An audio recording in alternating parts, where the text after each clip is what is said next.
Hi, this is Chris with Haven Home Lighting. Today we're going to be installing our feature lights, which are great low profile lights, really unique in the market. And they're designed to be hidden during the day and light up the proper areas during the night. Today we're going to be installing our full color model on this beautiful waterfall, and we're going to be installing our classic white feature on some rose bushes back in the background. So we'll get to it.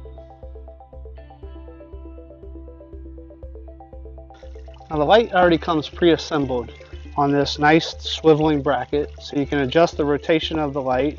You're going to use a standard Phillips head to lock it down in place once you get the rotation of the light exactly the way you would like it. It comes with 2 stakes that you're going to screw into the bottom of the bracket, 2 nuts that you're going to use to secure the stakes, and 2 wire nuts that you're going to use to connect the wire and bury it into the ground. And these are waterproof wire nuts, so no worries, you can bury them right into the ground with no issue. So the first thing you're going to want to do is take this wire and feed it through this hole in the stake, like so. So the wire will come right through the bottom of the stake and right into the ground. The next step will be to screw the stakes into the bracket and place the nut on top of the stake to lock it in place. And we'll tighten that down with an adjustable wrench. The next step is just to insert the stakes into the ground.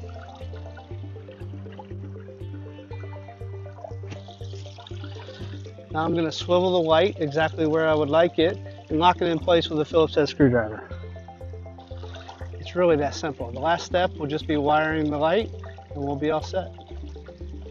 I've already run my trunk line from the transformer out to the spot that I'd like the light, and what I'm going to do, it's important to have the transformer unplugged while you do this, and it's also important that you use 12 gauge wire for your trunk line.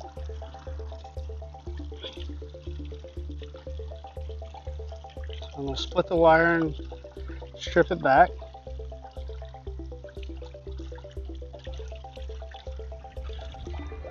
I'm going to strip the lights on the wires on the light a little bit.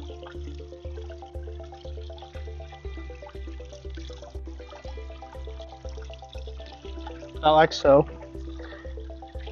And then we're just going to twist one of the pairs together and the other one. It doesn't matter which way you do it, just make sure that you're connecting one of each and put on the waterproof wire nuts. And when we're finished, we're going to connect one of the trunk line wires to the common port on the transformer and the other one to one of the positive ports. So transformers will have 12, 13, 14, 15 volts. Those are due to, in case you have a large voltage drop running out to wherever you're installing the lights. So our lights can run at any of those voltages.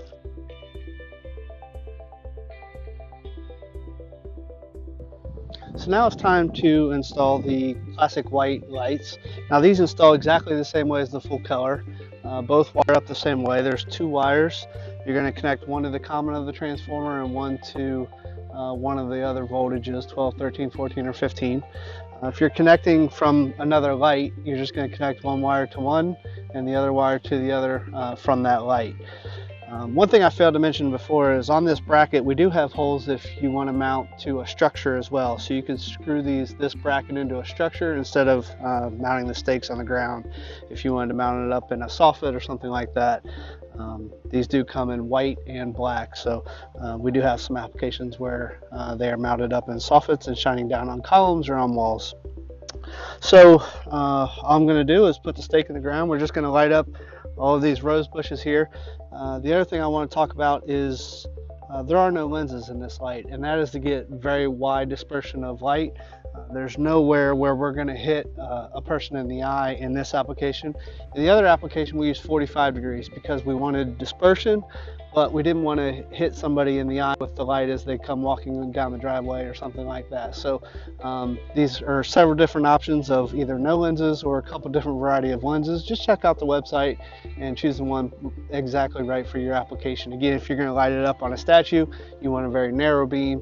If you're going to light it on something like this where you want really wide dispersion, you want no lenses. The only thing I caution on no lenses is that you make sure that in the background nobody's going to get hit in the eye with the light. So here we go. And we're finished. Now we just have to bury the wire, install a couple more lights, and we'll continue to truck line around this beautiful feature, and we'll show you some pictures.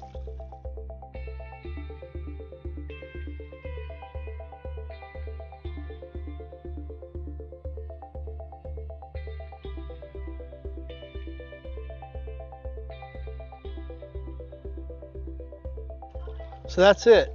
The feature light is a perfect light if you want to light up statues, features in your yard, bushes, Japanese maples, small trees like that. It's a perfect application, low profile, easy to hide, and just a great overall light. Thanks for watching.